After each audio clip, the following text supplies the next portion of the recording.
Programme का Moderna के साथ करार, 50 करोड़ कोरोना वैक्सीन की डोज से इन देशों को मिलेगा लाभ। यूएन समझौते के तहत इसके जरिए गरीब देशों को वैक्सीन का लाभ मिल सकेगा। संयुक्त राष्ट्र अन्य ने जरूरतमंद देशों तक वैक्सीन पहुंचाने के लिए मॉडर्ना एवं टीका प्रवर्तक गावी के साथ सौदे का ऐलान किया है। इसके तहत दवा कंपनी 2022 के आखिर तक मध्यम आय वाले देशों को 50 करोड़ कोरोना टीके की डोज को पहुंचाने की कोशिश करेगी। यूएन समझौते के तहत इसके जरिए गरीब देशों को वैक्सीन का लाभ मिल सकेगा। मॉडर्ना टीके को आपात मंजूरी। सोमवार को घोषित इस अग्रिम खरीद समझौते से महज कुछ दिन पहले विश्व स्वास्थ्य संगठन ने कुछ सप्ताह पहले मॉडर्ना टीके को आपात मंजूरी देने की घोषणा की थी। इससे संयुक्त राष्ट्र समर्थित कोवैक्स कार्यक्रम को प्रारंभ करने का रास्ता साफ हो गया। 46.6 करोड़ खुराक अगले साल तक होगी तैयार। गौरतलब है कि इस साल की आखिरी तिमाही से पहले टीकों की आपूर्ति शुरू नहीं हो पाएगी और सौदे के तहत खुराकों का बड़ा हिस्सा यानी 46.6 करोड़ खुराक के अगले साल तक तैयार होने की योजना है। वहीं बाकी 3.4 करोड़ खुराक इस वर्ष तक मिल जाएगी। सौदे की वित्तीय शर्तों का खुलासा नहीं हो पाया है। कई विशेषज्ञों के अनुसार कोरोना वायरस का संकट अब तेज होता है, खासकर भारत में मामले अप्रत्याशित रूप से बढ़ रहे हैं। मॉडर्ना टीका कोरोना वायरस की भारत में फैल रहे नए वेरिएंट से निपटने में अब तक सबसे प्रभावी साबित हुआ है। किसान आंदोलन, दिल्ली की सीमाएं सील, सीआरपीएफ तैनात। पुलिस ने दिल्ली से लगती सीमाओं पर चौकसी बढ़ा दी है। दिल्ली मेट्रो ने भी सतर्कता के लिहाज से एडवाइजरी जारी की है। प्रदर्शनकारियों को दिल्ली में प्रवेश की इजाजत नहीं। कृषि संबंधी कानूनों के विरोध में बड़ी संख्या में पंजाब के किसान दिल्ली के पास पहुंच गए हैं। कृषि कानूनों के खिलाफ किसानों के आंदोलन को देखते हुए दिल्ली फरीदाबाद की सीमाएं सील कर दी गई हैं। बड़ी संख्या में सीआरपीएफ के जवान और पुलिसकर्मियों को सुरक्षा के लिहाज से तैनात किया गया है। दिल्ली पुलिस को भी सुरक्षा के लिहाज से सतर्क रहने को कहा गया है। बताया जा रहा है कि किसान दिल्ली पहुंचने में सफल रहे तो इसका असर दिल्ली मेट्रो सेवा पर भी हो सकता है।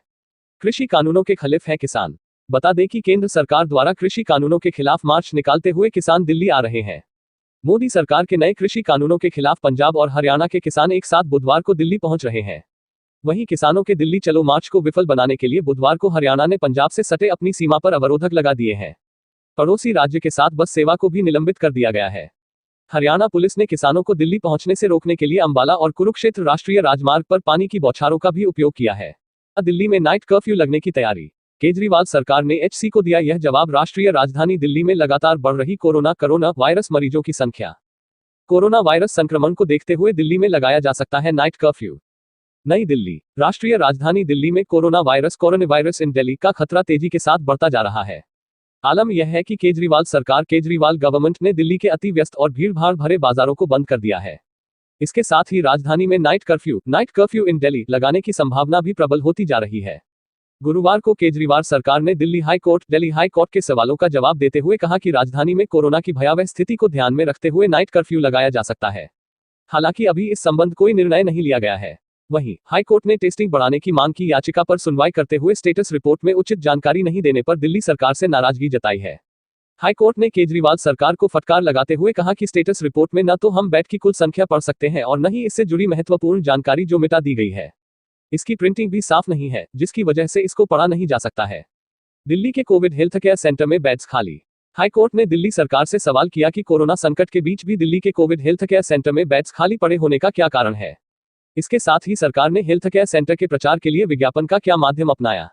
इसके जवाब में दिल्ली सरकार ने कहा कि सभी इस संबंध में पूर्व जानकारी दिल्ली फाइट कोरोना वेबसाइट पर उपलब्ध है। यही नहीं, हाईकोर्ट ने दिल्ली सरकार से दूसरे शहरों की तरह नाइट या वीकली कर्फ्यू लगाने के बारे में भी पूछा। इस पर सरकार की ओर से अदालत को बताया कि अभी कर्फ्यू को लेकर कोई निर्णय नहीं लिया गया है, लेकिन आगे कोरोना के हालात बिगड़ने पर कोई फैसला लिया जा सकता है। कोरोना के नियमों का उल्लंघन। इस दौरान हाईकोर्ट ने दिल्ली सरकार से यह भी पूछा कि कोरोना के नियमों का उल्लंघन करने वाले लोगों से वसूली जाने वाले जुर्माने की रकम का क्या किया जा रहा है। उस पैसे का इस्तेमाल अच्छे कामों में किया जाना चाहिए। COVID-19 vaccine. भारत में कोरोना वैक्सीन के टीकाकरण की तैयारी। अब तक का फुल अपडेट। भारत में कोरोना वायरस के केस 91 लाख के पार। कोरोना वैक्सीन पर अब अंतिम चरण में पहुंचा काम। सर्दियां बढ़ते ही भारत में कोरोना वायरस इन इंडिया के संक्रमण में भी तेजी आई है। बड़े अंतर से इसका नतीजा यह है कि देश में कोविड-19 COVID-19 के केस 91 लाख के आंकड़े को पार कर गए हैं। देशव्यापी विपक्ष का इसके साथ ही सर्वमान्य भारत नेता में स्वीकार कोरोना किया जा वायरस सके। केस इन इंडिया के कारण 1,30,000 लोग काल के गाल में समा सभी चुके हैं। पार्टियां एकजुट थी, इन लेकिन हालातों के बीच 2019 की देशवासियों को हार के बाद से कोविड-19 सभी की पार्टियां वैक्सीन का अलग थलग बेसब्री हो से गईं। इंतजार है।